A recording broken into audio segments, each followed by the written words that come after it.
Ninampenda lakini yeye hanipendi. Kuna watu wengi wanapitia katika hali hii. Unakuta kuna wakati ambapo unampenda sana mtu na ungependa kuwa naye. Ni mtu ambaye unafikiri ni chaguo lako. Ni mtu ambaye unatamani angekuwa sehemu ya maisha yako milele na milele. Lakini bahati mbaya sana, upendo ule ulionao kwake, yeye hana upendo unaofanana wa kiwango kile kile kurudi kwako. Unafanya nini katika mazingira haya? Unachotakiwa kuelewa ni kwamba sio jambo jipya kuwahi kutokea. Mwanasaikolojia mmoja anaitwa Roy Baumeister anasema kwamba takriban 98% ya watu duniani wameshawahi kupitia changamoto ya namna hii. Ila viwango vinatofautiana. Kuna wale ambao wanapenda tu kidogo lakini hawapendwi. Kuna wanapenda katikati, hawapendwi, lakini wale wanapenda sana na wenyewe hawapendwi kabisa. Na wale wa hali ya juu zaidi au kiwango cha 3 ndicho ambacho wanapata shida nyingi na maumivu makali sana.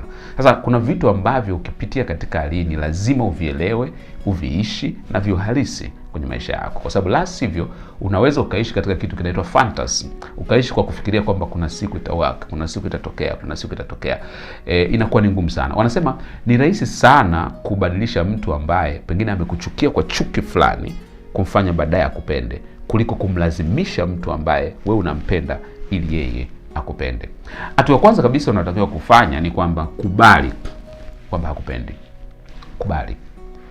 Moyo wa mtu ni ngumu sana kugeuza, kufanya uwe na hisia zile ambazo wewe unataka.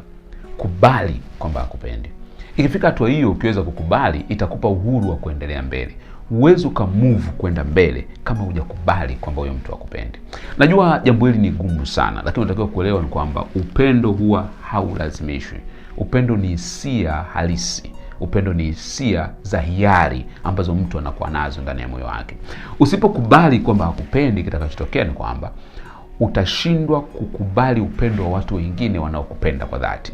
Kuna watu wengi sana ambao wamekataa upendo halisi wa maisha kwenye maisha yao kwa sababu bado waliendelea kumshikilia mtu nyuma ambaye alikuwa hawapendi. Kukubali tu kwamba huyu ni kweli nilikuwa nampenda lakini yeye hanipendi.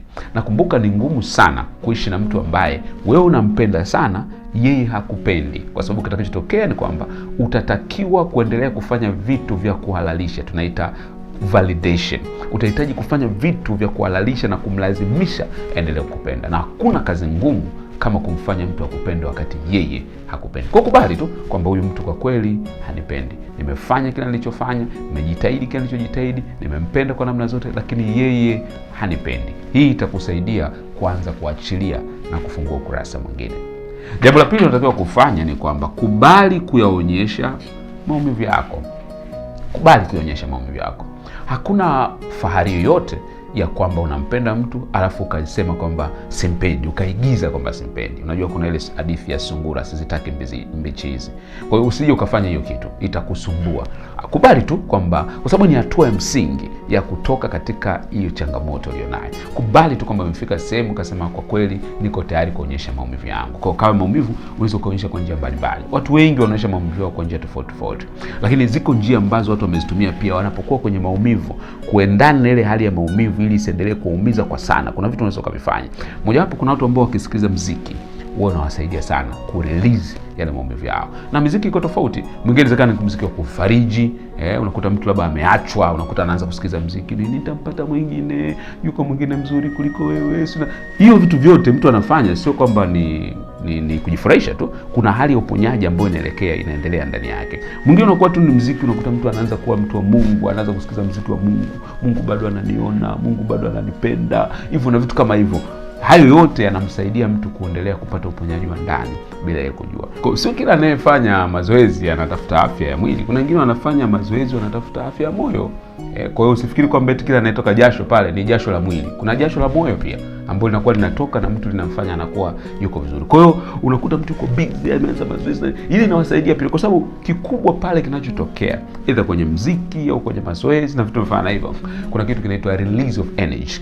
Kwamba kunakuwa na energy iko ndani ambayo mwanzoni unataka hiyo energy umuelekeze mtu fulani kumpenda. Sasa umekosa hiyo nafasi ya kufanya hivyo. Kwa hiyo unapofanya yale mazoezi au vitu vya activities mbalimbali zinakusaidia kuiondoa ile energy mwilini isikae nayo. Lakini cha pili ina occupy mind yako. kusaidia mind yako kuchukuliwa na vitu fulani fulani. Kwa mfano unaposikiliza muziki inasaidia usipate muda mwingi wa kumwaza na kumfikiria huyo mtu, au wakati mwingine unapofanya mazoezi na kusaidia pia ule muda ambao ungekuwa idle unaanza kutafakari kumfikiria, ule muda unakusaidia sasa kuwaza vitu vingine, na ndio inakuwa process sasa ya wewe kukubali uhalisia na kuondoka katika hiyo changamoto. Lakini cha tatu ni kwamba tengeneza umbali naye. Tengeneza umbali naye. Huwezi ukaona mtu ambaye hakupendi na unampenda alafu bado ukaendelea kuwa karibu naye, itakutesa.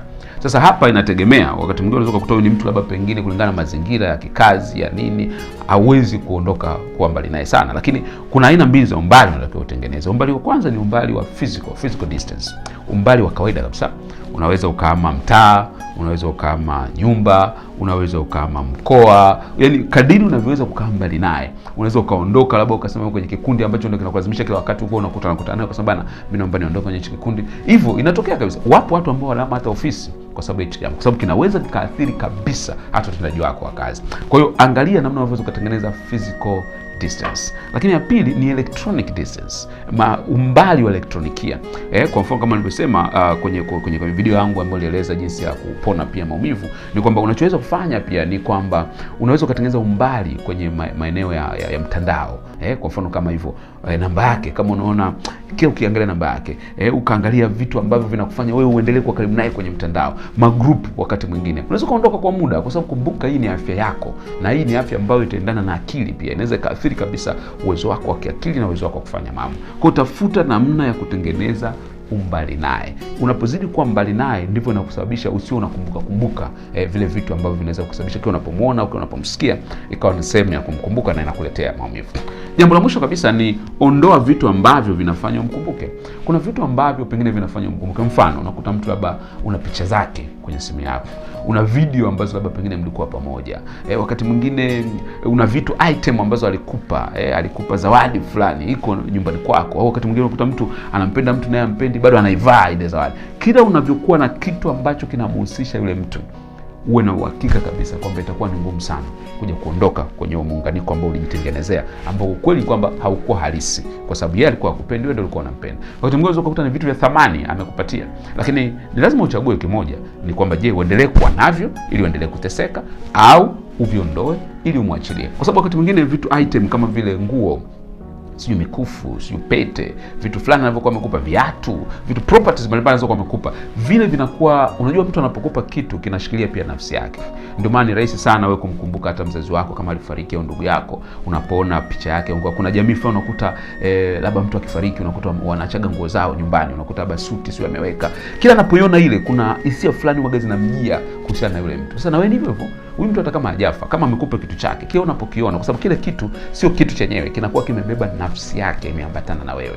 Inabeba hisia zake pia zinakuwa zimeambatana na wewe. Kwa kile unapokiona kinaibua zile hisia ndani yake. Kwa hata kama ni gari, kile unapotembelea, kama ni nguo, kile unapoivaa, kama ni pete, kile unapoivaa, kama ni mkufu, kile unapoivaa, kila wakati unakuta ukivaa kuna hisia zinazokuwa zimebebwa, kwa sababu vile vitu vinabeba kitu fulani vinavyoambatana na huyo mtu. Kwa unapokuwa nacho vinauishwa, vinakuwa ndio unashangaa tu kwamba ulimsahau, lakini ghafla ulivaa nguo yake unaanza kumkumbuka, unateseka, unakosa usingizi na nini, unajiuliza mbona imekuwa hivi, nini kimetokea? No, ni kwa sababu ya vile vitu ambavyo umekuwa navyo. Kwa ndio maana tunasema wakati mwingine ni muhimu kuvidispose hivi vitu. Unapoviondoa ni kama vile unasema sasa imekwisha, imeondolewa.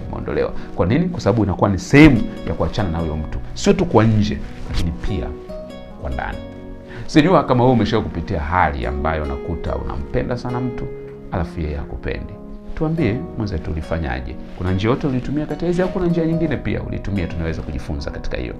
Ningefurahi sana kutuambia ili pia nasi tujifunze. Niandike hapo chini kwenye comment na mimi nitasoma na tutasaidiana zaidi.